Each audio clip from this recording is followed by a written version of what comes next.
Galates 5, 19, la Bible dit: or les œuvres de la chair sont évidentes. Ce sont la débauche, l'impureté, le dérèglement, l'idolâtrie, la magie, les rivalités, les querelles, les jalousies, les animosités, les disputes, les divisions, les sectes, l'envie, l'ivrognerie, les excès de table et les choses semblables. Donc il y en a plusieurs. Amen. Mais je pense que nous n'avons pas encore parlé de l'envie. C'est ça, non? Nous n'avons pas encore parlé suffisamment de l'envie. L'envie. Ou des envies. Des envies. Alors ce matin, nous allons parler des envies. Ok. Je voulais dire les envies dangereuses. Les envies dangereuses. Ou les mauvaises envies. Est-ce que je suis en train de parler à quelqu'un? C'est ce thème que nous allons développer ce matin. Les envies dangereuses. C'est quoi les envies? Je ne sais pas s'il y a quelqu'un qui pourra me traduire ça très bien en Munukutuba ou en Lingala.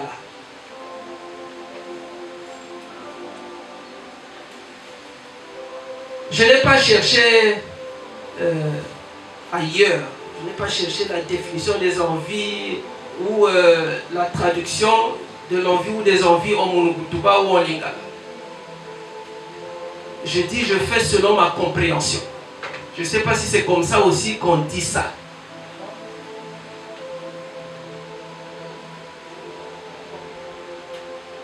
Mais je pense que chacun de nous, lorsqu'on parle des envies, ça c'est moi qui le dis, hein. Pour ceux qui parlent mieux Lingala, je ne sais pas si eux ils peuvent me donner une autre traduction. Moi j'aimerais traduire les envies par Baposa. Ça c'est moi qui le dis comme ça, Baposa. En Munukutuba, on pourrait dire Ansatu. Je ne sais pas. Peut-être qu'on peut le dire aussi autrement. Bon, voilà. Lui, il dit que j'ai envie de quelque chose. Hein? Mais moi, les envies, je dis Bansatu. Il y en a qui disent, oh, Bansatu, la faim. Non. Bansatu, c'est la faim. Amen. Mais Bansatu, les envies là, c'est beaucoup de choses. Il y a certainement d'autres mots, d'autres termes pour expliquer cela en Munukutuba ou en Lingala. Mais ça, c'est selon ma compréhension à moi. Est-ce que quelqu'un me comprend? Selon ma compréhension à moi. Alors, en français, l'envie se définit de plusieurs manières. Alors, si nous nous mettons à regarder toutes les définitions, nous n'allons pas nous en sortir. Amen. Mais retenons tout simplement que l'envie, c'est comme un désir ardent, ok, d'obtenir ou de faire quelque chose. Ça peut être dans le bon sens, tout comme ça peut être dans le mauvais sens. Est-ce que quelqu'un me comprend? L'envie, quelquefois aussi, nous amène à la jalousie. Hein, c'est-à-dire à désirer quelque chose que quelqu'un a, mais de mauvaise manière. Est-ce que vous voyez ce que ça fait? Mais ce matin, nous voulons parler des mauvaises envies ou des envies dangereuses. Donc ça veut dire aussi qu'il y a des bonnes envies. Amen. Quelqu'un qui dit, ok, que je veux offrir quelque chose à quelqu'un, c'est une très bonne chose. Amen. J'ai envie de faire plaisir à mon mari, à ma femme, à mon enfant, à mon père, à ma mère.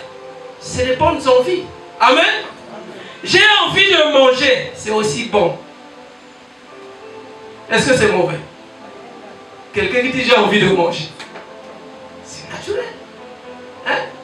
C'est pour ça que les envies là, ça nous amène directement dans ce que je disais au Lingala tout à l'heure, pour ça. Amen. Vous voyez, le désir de faire quelque chose. Ça dit que ça, on peut faire du bien à quelqu'un, c'est un désir, c'est une envie, mais on peut aussi faire du mal à quelqu'un, c'est aussi un désir, c'est aussi une envie. Est-ce que quelqu'un me comprend? Donc il y a des bons désirs, tout comme il y a des mauvais désirs, nos ennemis. Nos ennemis. Dieu nous le demande. Alors je ne sais pas quelle envie tu as ce matin. Ou quelles sont tes envies. Vous savez qu'il y a aussi des gens qui ont dit ah,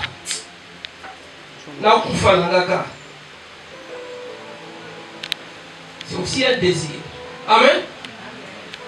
Il y a des gens qui à un certain moment se sont dit je pense que la vie là n'a plus de sens pour moi. Il faut que je mette fin à mes jours. Je dois partir, je dois mourir. Vous savez, le cœur de l'homme, c'est compliqué. Moi, en tant qu'homme, même en tant que pasteur, je ne peux pas savoir qu'est-ce que tu as. Mais chacun de nous a ses envies. Tes envies ne sont pas mes envies à moi. Est-ce qu'on est d'accord? Tes envies ne sont pas mes envies. En fait, on se serait dit, comme enfant de Dieu, en tant qu'enfant de Dieu, que nous avons les mêmes envies.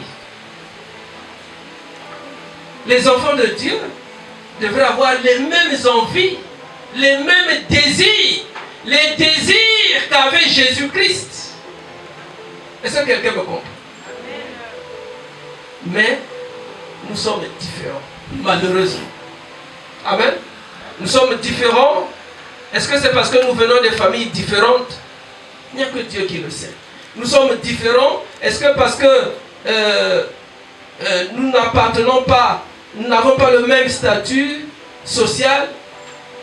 Personne ne sait.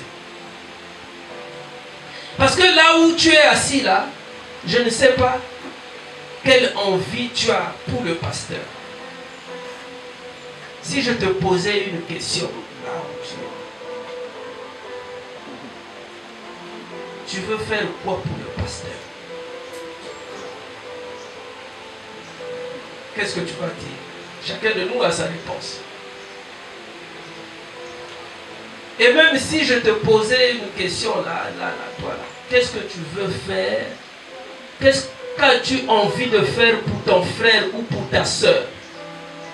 Chacun certainement aura sa réponse.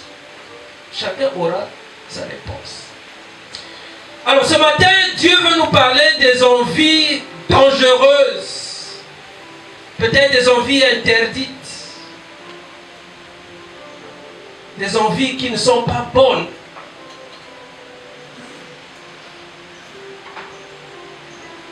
Vous savez, c'est un enchaînement.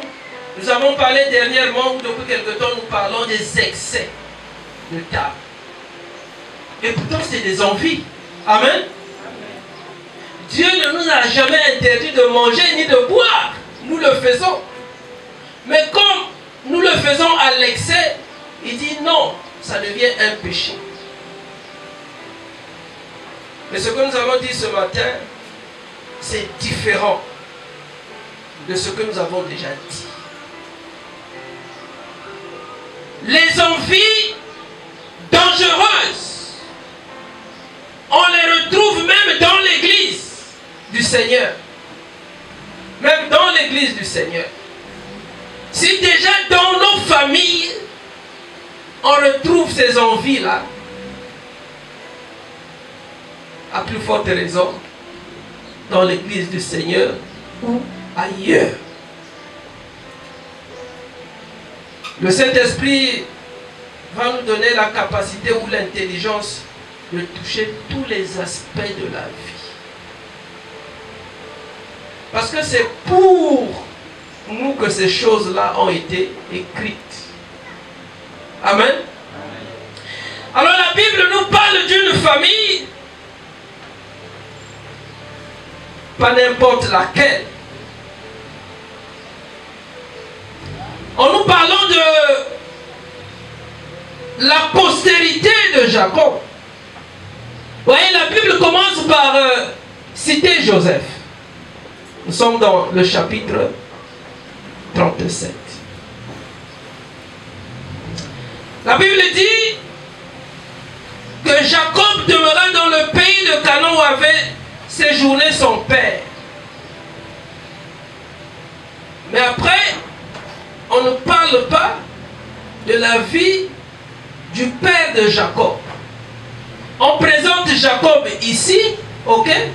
Mais on parle du désordre qu'il y a eu dans sa famille.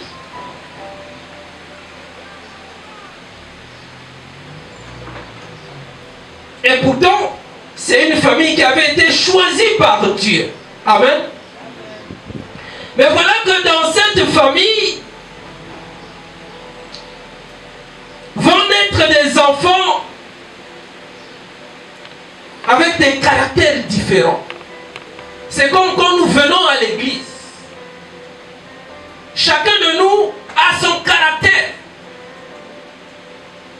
C'est normal. Tel que nous sommes là, chacun de nous a son caractère. Chacun de nous a des choses dans son cœur là. Si on pouvait ouvrir le cœur de chacun de nous, on serait même surpris, étonné. Ah, c'est comme ça.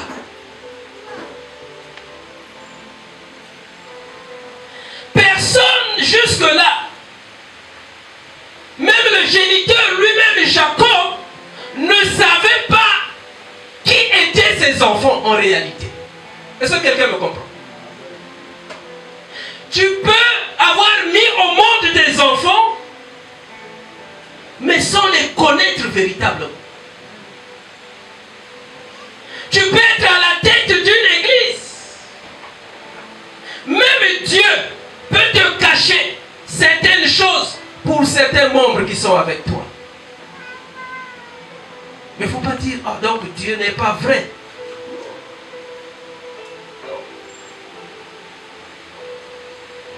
Alors la Bible nous dit que cet enfant-là, et on le présente à cet âge-là. Pourquoi? Parce qu'à 17 ans à l'époque, on était déjà majeur. Amen.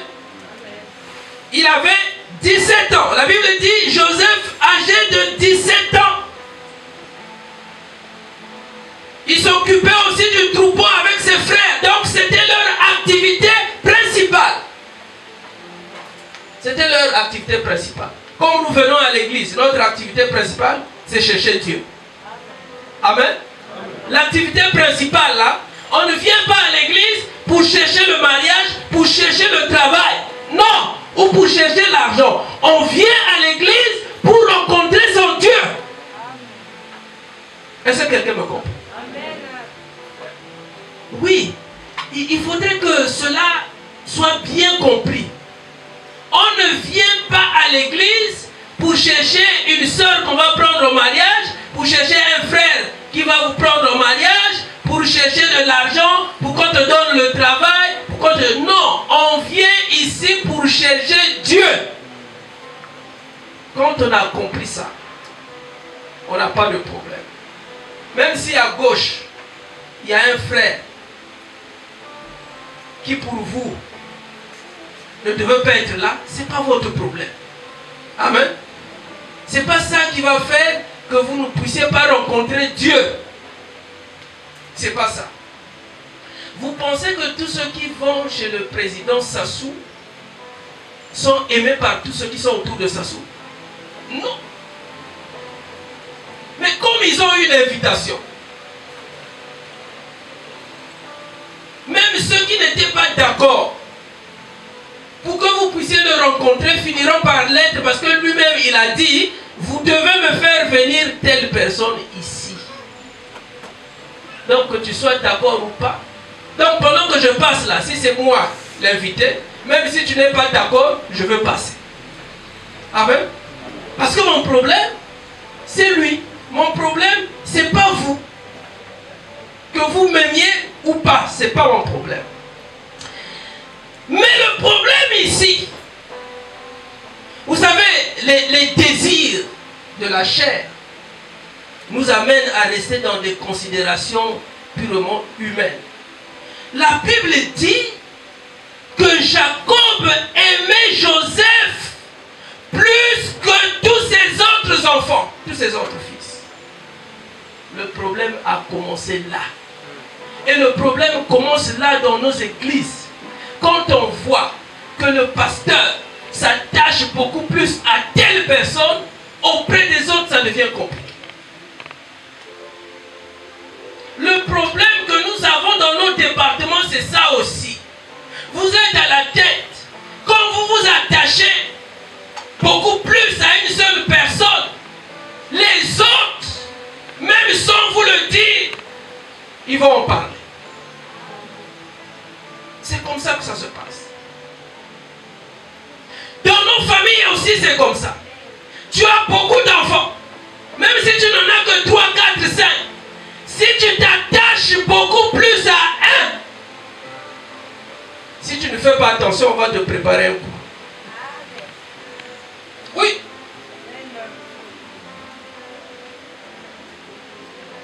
Ah, il y a quelqu'un qui est en train de dire, c'est moi. C'est moi. Voilà pourquoi dans la prière d'ouverture ou de début pour la parole de Dieu, j'ai aimé le frère Régis quand il a dit, Seigneur, parle à quelqu'un, parle à quelqu'un, parle à quelqu'un. Et il y a quelqu'un qui a déjà dit, c'est moi.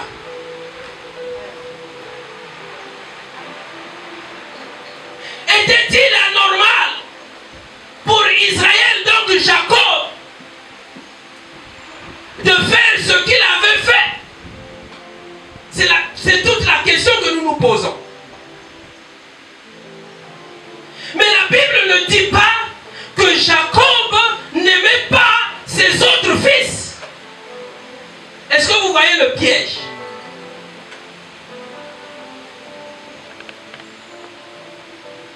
Ah oui, le pasteur, on dirait qu'il a un penchant pour tel frère. On dirait qu'il a un penchant pour telle sœur. Mais la question que nous devons nous poser, c'est celle de savoir, est-ce que le pasteur aime tout le monde? La question que nous ne nous sommes jamais posée, alors que nous parcourons la Bible tout le temps. Nous sommes allés même dans les instituts, dans les écoles bibliques. On a lu ce passage. Nous ne nous sommes jamais posé la question de savoir, ici, là, pourquoi la Bible n'a-t-elle pas dit que Jacob n'aimait pas ses autres fils? La Bible a dit tout simplement que Jacob aimait plus Joseph que tous ses autres fils. C'est important. Parce que vous ne savez pas quel était le plan de Dieu dans la vie de Jacob, de Joseph. Jacob, certainement, avait une raison. La raison, nous dit la Bible, c'est parce qu'il a eu cet enfant dans la vieillesse. Vous savez, quand quelqu'un s'attache à quelqu'un d'autre, vous ne savez pas toujours quelle est la relation qui les lie. Vous ne savez pas toujours quel est l'événement historique qui a fait que ces personnes-là soient liées, alors que vous êtes tous ensemble. Parce que chacun de nous a une histoire. Est-ce que quelqu'un me comprend? Chacun de nous a une histoire. Vous pouvez avoir beaucoup d'enfants. Mais lorsque vous les avez mis au monde, pour chaque enfant, il y avait une douleur particulière. Il y avait un événement particulier. C'est pour ça que vous verrez certaines mamans ne pas laisser passer certaines choses. Parce qu'elles seules savent qu'est-ce qui s'est passé pour tel enfant ou pour tel autre. Parfois, il le faut ou elle le faut pour protéger cet enfant. Mais il se trouve que dans nos églises, je parle de l'église, corps de Christ. Lorsque vous vous attachez à un frère, ou lorsque vous donnez plus à un frère ou à une sœur, ça devient l'objet de supputation. On commence à réfléchir. Ah, on dirait qu'il y a un problème. Mais pourquoi seulement elle? Mais pourquoi seulement lui? On dirait qu'il y a quelque chose. Souvent, c'est ce qui se passe. Mais oui, à la base, il y a toujours aussi quelque chose. Amen. Amen. Mais on n'est pas toujours obligé de vous dire. Ici, là, il ne s'agit pas d'être venu à l'église avant les autres. Ici, là, il ne s'agit pas d'être né dans une famille avant tout le monde. C'est pas ça. Ici, il ne s'agit pas d'avoir été recruté dans une société avant tout le monde. Pour dire comment. Lui, il vient d'arriver. Lui, c'est même le dernier. Et puis, pourquoi le DG s'attache à lui? Pourquoi le DG s'attache à elle comme ça? Qu'est-ce qui ne va pas? On dirait qu'il y a un problème. La Bible dit, Dieu fait grâce à qui il fait grâce. Vous ne pouvez pas vous comparer aux autres. Même si vous êtes né du même père, de la même mère. Même si vous êtes de la même église, de la même assemblée. Même si vous travaillez dans une même société. Chacun de nous a sa relation avec Dieu. Est-ce que quelqu'un me comprend? Un pasteur ne peut pas se comparer avec un autre pasteur. Ce n'est pas possible. Non. Dieu ne fait pas comme ça. Les frères de Joseph avaient oublié que derrière Joseph, il y avait une histoire. Bien aimé, quand tu as une histoire dans ta vie avec Dieu, les gens te feront la guerre. Mais ils ne te vaincront pas. Quand tu ne touchez jamais, pour prendre la Bible, ne touchez pas à mes oins. Les oins là, ce n'est pas toujours les pasteurs. Quelqu'un peut être oin sans être pasteur. Est-ce que quelqu'un me comprend? Ah oui. Quelqu'un peut être oin sans être pasteur. Vous savez que même le président, là où il est, il a beaucoup de gens qui l'envient. C'est Dieu qui a voulu qu'il soit là. C'est Dieu qui a voulu jusqu'à présent qu'il soit là. Quel que soit ce que vous allez faire, quels que soient vos plans, tant que Dieu ne le permettra pas, il ne le permettra pas. Pour les autres, il permet et c'est lui qui fait tout. Peu importe son caractère, peu importe ce que les gens vont penser de lui, c'est ça le problème. Tout comme quand vous arrivez dans une église, si c'est Dieu qui a permis que ce soit lui le visionnaire, qu'il soit là, peu importe les gesticulations, peu importe ce que vous allez faire, tant qu'il sera sous l'ombre, sous la protection du Très-Haut, vous allez vous fatiguer, vous allez même quitter l'église. Oui. C'est comme ça que ça se passe. C'est comme ça. Si c'est Dieu qui l'a établi là, quels que soient vos plans, quel que soit ce que vous allez faire, il finira par sortir vainqueur. Parce qu'avec Jésus, nous sommes plus que vainqueurs. Alors, la Bible dit la raison fondamentale qui avait fait que Jacob puisse aimer cet enfant-là, ce fils-là, plus que tous les autres fils, parce qu'il avait eu dans sa vieillesse. Ça c'est lui. Amen. C'est lui, il avait eu ce fils-là dans la vieillesse. Mais les premiers c'était aussi des fils. Amen. Mais celui-là, comme il avait eu dans la vieillesse, alors qu'est-ce qu'il va faire? La Bible dit qu'il lui a fait faire une tunique de plusieurs couleurs. Ah!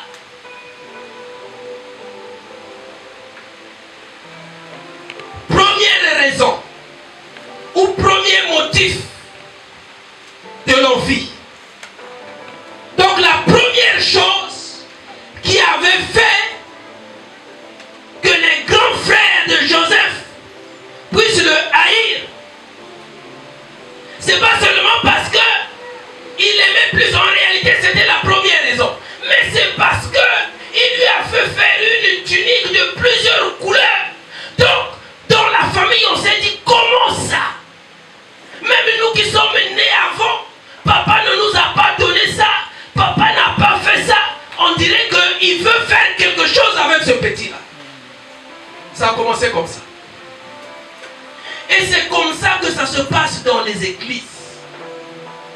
Quand le pasteur commence à élever quelqu'un, vous verrez qu'à côté, il y aura des résistances. Pourquoi lui? Ou pourquoi elle? Pourquoi lui? Pourquoi elle?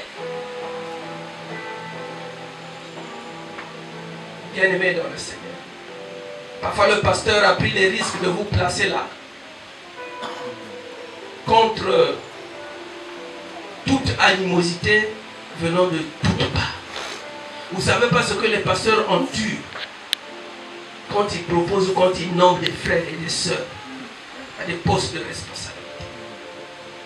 Parce que vous avez des personnes qui vous disent ouvertement, pasteur non. Et il y en a qui ne vous le disent pas. Ils vont le dire ailleurs. Non, il a fait ça sans me consulter. Oh. C'est pas possible. Donc il fallait d'abord vous consulter. Moi, Dieu me dit, fais ceci. Élève tel frère, telle personne. Il fallait d'abord que toi tu dises, oui, pasteur, il faut le lever. Non, il ne faut pas le lever. Oh. Donc, si toi tu me disais non, pasteur ne l'élève pas, et moi aussi je vais accepter. C'est grave. C'est grave. C'est comme dans une famille. Parce que tu as une histoire avec un enfant, avec un neveu, avec un frère, peut-être avec ton père ou avec un membre de ta famille. Alors que Dieu te recommande, ou Dieu fait naître en toi l'envie de faire du bien à cette personne, et que tu as eu demandé la permission d'une autre personne, et si cette personne-là te disait non, on ne le fait pas, et toi aussi tu vas le suivre, c'est grave. C'est pour ça que vous verrez que dans la vie il y a beaucoup de choses que nous n'arrivons pas à réaliser, tout simplement parce qu'il y a des blocages. Amen. Parce qu'il y a des gens quelque part qui ont dit non, il ne faut pas lui donner ça, non, il ne faut pas faire ça. Souvent c'est comme ça que ça se passe dans nos familles, même dans nos églises, même dans nos lieux de travail. Parce que si pour ton chef, il pense que tu fais du bon travail, tu l'as impacté, il peut unilatéralement décider de te donner une promotion. Est-ce que quelqu'un me comprend? Amen. S'il veut le faire avec sagesse, il prend tous les autres, il leur dit, bon, je pense qu'il est temps que pour tel frère, telle soeur, voilà, qu'on lui donne ça, ça, ça, parce que j'ai vu ça, ça. Terminé. C'est passé. Il a fait faire une tunique à cet enfant. Parce qu'à l'époque, peut-être que Jacob l'avait oublié. Quand tu faisais faire une tunique, surtout une tunique de plusieurs couleurs, ça pressentissait de quelque chose. C'est comme s'il était en train de préparer cet enfant à la royauté. Est-ce que quelqu'un me comprend? C'est comme s'il était en train de donner plus de pouvoir à cet enfant-là. Et ça a touché les autres frères. Les autres frères ont dit non, non, non, non, non, non. Ça ne peut pas passer, c'est pas normal. C'est à partir de cet instant, nous dit la Bible, qu'ils prirent en haine Joseph. En lingala, on dit quoi? Baïnié. Hein? Donc, baïnaya. Dès l'instant où ils ont vu ça, ils n'ont pas dit, Ils lui ont pas dit que tu n'es plus notre frère. Mais le diable a commencé à faire naître en chacun d'eux l'envie de le faire disparaître. Amen. En chacun d'eux. Et c'était grave. Si c'était seulement une seule personne, on aurait compris. Mais la Bible dit, ils prirent en haine. Ils ne pouvaient plus lui parler avec amitié. Vous savez, vous pouvez avoir quelqu'un en face de vous. Même un membre de votre famille. Il vous parle, il mange avec vous, il dort avec vous, mais il ne vous aime pas. Ah oui. Vous priez même ensemble avec lui, mais en réalité, il ne vous aime pas. Qu'on ne vous trompe pas. Il ne vous aime pas. Parfois dans son quand on dit prions, lui, il est en train de prier pour autre chose. Il prie pour votre chute. Prions. Ah, on dit prions pour le pasteur. Prions pour que Dieu le protège aussi. Prions. Ceux qui restent calmes, qui ne disent rien là, c'est dangereux. Tu es là avec nous. Tu ne dis rien. Bon, sauf si tu t'exprimes par des soupirs inexprimables. Comme la raison, c'est maintenant ça. Non, parce que je suis en train de prier pour votre bénédiction, que Dieu vous élève, qu'il vous apporte beaucoup de dons. Ah, mais est-ce que c'est ça dans ton cœur? Tout le monde est en train de prier. Prions pour le pasteur, prions pour son épouse, prions pour ses enfants, prions pour sa famille, prions pour le pasteur. Toi, tu es seulement là. Au fond, tu es en train de dire,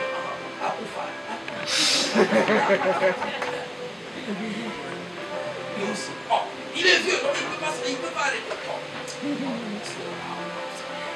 On va voir. Toi, tu ne peux pas, tu ne dis rien. Quelles sont tes envies? Quelles sont tes envies? On appelle un frère, une soeur devant. On va prier pour le frère ou la soeur. Toi, tu restes assis. Ah! On dit, on va prier pour la soeur à l'épreuve. Si c'est seulement elle, là, c'est pas la peine. Moi, je ne prie pas. Vous savez, c'est pour ça qu'à l'intercession, il n'y a pas beaucoup de gens. Parce qu'on vous demande de porter les fardeaux des autres. Or, les autres, là, parfois, là-dedans, il y a des gens que vous n'aimez pas. Bon, est-ce que tu aimes tout le monde à l'église ici? Qui aime tout le monde? Bon, non, tous nous devons lever les mains parce que là... Bon, qui n'aime pas tout le monde? Aucun doigt ne s'est levé, c'est grave. Mais il est déjà arrivé ici que tu dises, moi la sœur. On peut même chanter ce mot, mais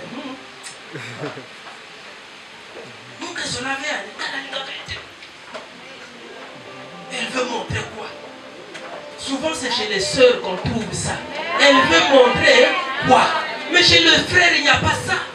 Chez les sœurs, elle veut montrer quoi? Que c'est elle qui chante, c'est elle qui s'habille bien. Elle veut montrer quoi? Tu vois, tu en parles, vous en parlez entre vous, mais Dieu est là, il vous écoute. Amen. Dieu est là, il vous écoute. Le jour où on le fera, où on le dira pour toi, tu veux montrer quoi? Vous savez, c'est lorsqu'on commence à faire des réunions à 2, à 3 pour parler du mal des autres qu'on commence à faire des plans diaboliques. Eh oui. Et quand on commence à faire des plans diaboliques, dans le groupe, il y en a qui disent, ah, il y en a qui hésitent. Mais comme c'est le groupe, on dit, bon, faisons seulement. Faisons seulement. Une fois, alors que je travaillais quelque part, des gens étaient venus me voir pour me dire, non, chef, on veut faire quelque chose. On a un chef là. Si on peut lui trouver quelque chose qui va lui chauffer les fesses là. Quand il vient sur le bureau, il dit non, vous ne pouvez pas faire ça. Je dis, ah donc à moi aussi, ils peuvent me le faire. À moi aussi, ils peuvent me le faire. Vous voyez les envies des gens. Pour ça à Boma. Au lieu ami Boma Yemoko, au lieu qu'il se tue lui-même, non, il veut seulement La fin, la chute de l'autre. C'est bizarre. Bon, je ne veux pas dire si tu veux te tuer, tue-toi. C'est pas bien. Amen. En passant, je veux dire que l'envie de se donner la mort, c'est diabolique, c'est pas de Dieu. Amen. Si tu as eu à un certain moment, à un moment donné de ta vie, l'envie de mettre fin à tes jours, tu es en train de te parler. C'est diabolique. Parce que tu as encore beaucoup de choses à faire sur cette terre. Amen. Si tu as eu envie à un certain moment, tu te dis, non, je suis fâché, moi je dois faire ceci. Parce que je ne vis plus. Dieu est en train de te parler. Est-ce que quelqu'un me comprend? Alors la Bible dit qu'ils l'ont haï. Il ne lui parlait plus en amitié. Mais l'autre raison qui va arriver, vous voyez, parce que les gens généralement, ils n'insistent que sur les songes. Ils ne voient pas l'avant. Les songes sont venus après. Est-ce que quelqu'un me comprend? Amen. Les songes, c'est venu après. Or, aujourd'hui, quand on parle de la vie de Jacob, ah non, il avait eu des rêves, il avait... Mais avant. Amen. Ça, c'est venu après. Les songes, c'est ça qui a fait que ses frères puissent le haïr davantage. C'est-à-dire que dans ta vie, là, tu as peut-être en face de toi, autour de toi, des gens qui ont envie de te faire du mal. Mais à chaque fois qu'il se passe un événement autour de toi, okay, ça augmente leur envie d'aller plus haut, d'aller davantage dans ce qui pourrait, toi, un jour, te faire très mal. Très mal. Et voilà qu'il va voir un songe. Mais le fait pour lui aussi, parce qu'on peut dire aussi que dans la vie, il faut faire très attention. Ne parle pas de tes projets à n'importe qui. Amen. Ne parle pas de tes projets à n'importe qui. Non, il mange avec moi, il boit avec moi, c'est mon frère. Derrière, on ne sait jamais. Amen. Avant de parler de tes projets à quelqu'un, même à un frère de l'église, même à un responsable de l'église, il faut que tu pries d'abord. Seigneur, est-ce que je peux lui confier mon projet? Est-ce que je peux lui dire ce que je dois faire? Lui, il va commettre la maladresse. Après avoir eu le songe, il va commettre la maladresse d'en parler à ses frères. Ses propres frères. À plus forte raison, les frères que nous venons rencontrer dans le Seigneur. Même quand vous allez à l'école, je m'adresse aux jeunes. Si tes parents, tes propres parents ont des projets sur toi, n'en parle pas à tes amis n'importe comment. Ne dis rien. Oh non, vous savez, moi, je dois voyager. Ah, surtout ça, ne dis pas. Ne dis pas.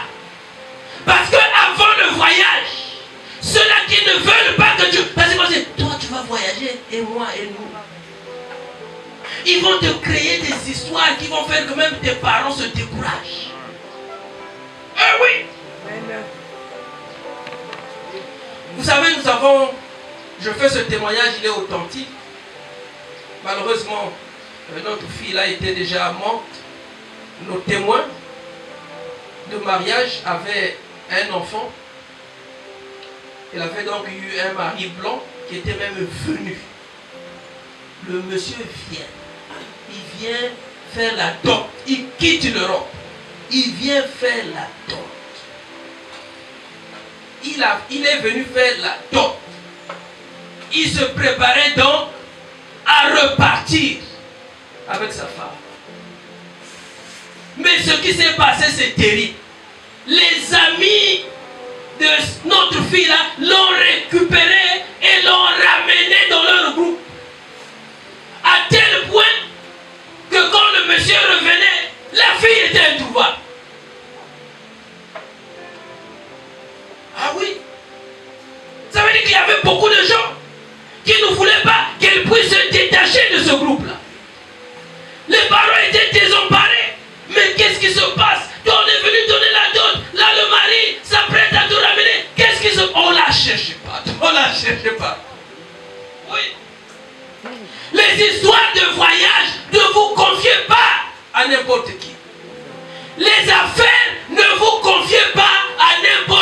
qui. L'argent, ne vous confiez pas à n'importe qui. Les fiançailles, ne vous confiez pas à n'importe qui.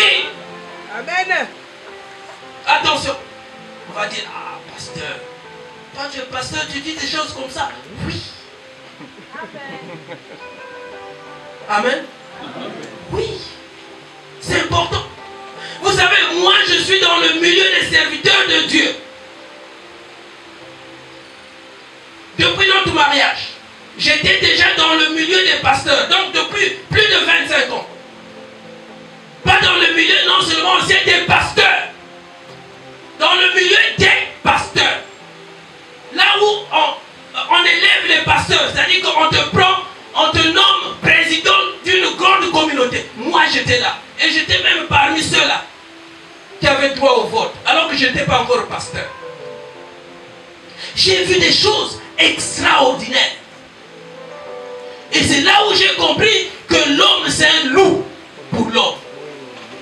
Ah oui. Les vrais complots, c'est là-bas. Les vrais complots, c'est dans la maison de Dieu. Parce que c'est caché.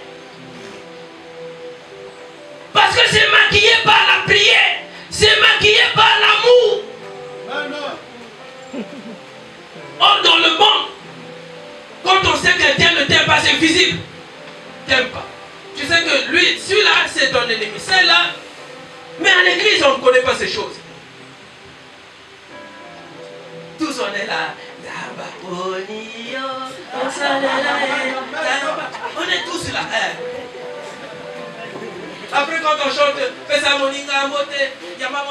tous on est là. Parfois, celui qui vient te serrer la main là, te dit, tu vas voir. Tu cherches le mariage, on va voir. Oui. C'est à l'église où on voit des sœurs se moquer d'autres sœurs. C'est à l'église où on voit des frères aussi se moquer d'autres frères. Ce n'est pas possible. Ça, on voit ça dans les églises. Dans le monde encore, on se dit, bon, mais à l'église. Quand je disais ça, j'avais envie de dire à Joseph, pourquoi avoir dit ça à tes frères? Tu disais peut-être à papa, et même à papa, tu gardais ça. Parce que papa, sans le savoir, dans le plan de Dieu, il était déjà en train de te préparer à la royauté, sans savoir qu'un jour, tu allais être élevé premier ministre en Égypte. C'est tellement que papa ne le savait pas, mais Dieu était en train de le pousser. Quand vous voyez un pasteur, quand vous voyez un père, quand vous voyez un chef de société, quand vous voyez quelqu'un être derrière une autre personne, en train de le pousser, en train de l'encourager, en train de l'exhorter, parfois lui-même il ne sait pas exactement jusqu'où il va l'emmener, mais Dieu peut être là pour te pousser. Dieu dit, vas-y, pousse, prends un tel, mais pas un tel, vas-y. Toi-même tu fais les choses sans savoir que c'est la main de Dieu qui est en train de te pousser. Que la main de Dieu te pousse. Que la main de Dieu te pousse. Que la main de Dieu te mette là où les hommes ne veulent pas que tu sois. Mais c'est là où Dieu veut que tu sois. Oh, je ne sais pas quel complot les gens peuvent faire contre toi. La Bible dit qu'il le haït. Pourquoi? Parce qu'il a raconté le songe à ses frères. Donc davantage ils l'ont haï. Davantage ils l'ont haï. Ce n'était pas le premier songe, surtout au deuxième songe, ça devenait plus compliqué pour lui. Ah, mais Joseph, là aussi, la première fois, tu dis, tu vois bien que tes frères ne sont plus d'accord avec toi. Tu continues. C'est pas possible. En ce moment-là, même à papa, tu ne dis plus. Ah, parce que là, ça concernait maintenant papa, maman et les autres. Papa dit, oh, donc comment? Donc tu veux être à la tête de tout le monde. Et moi, et ta mère, et tes frères. Il dit non, petit là, toi ça va pas. Tu as vu trop loin. Vous savez, dans la vie, quand les gens vous voient monter, ils peuvent facilement vous descendre. Même à l'église. C'est ce qui se passe à l'église. On dit un tel est en train de monter, comment on va faire pour le descendre? Ah oui. Et facilement on te descend. Tu comprends que les réunions, les gens ne viennent pas. Tu comprends que les réunions, les gens ne viennent pas. Parfois ils se sont entendus. Non, on ne va pas partir. Toi aussi, tu ne pars pas. là, qu'est-ce qui se passe? Ah non, moi j'étais malade, j'étais très occupé. Entre-temps, eux, ils se disent, c'est bien. Envie de faire descendre l'autre. L'envie de boycotter. Donc là, tout le monde était, ça a pris tout le monde. Et le père, et la mère, et tout. Ils ont dit, ah, Joseph, toi là, tu venais de naître là. Tu veux maintenant qu'on vienne se prosterner devant toi. Tu es trop audacieux, toi, Joseph. Moi, je suis ton père quand même. Et ta mère, et tes aînés. C'était trop tard. Le train avait déjà démarré. Le train de la destruction. Quand il a commencé,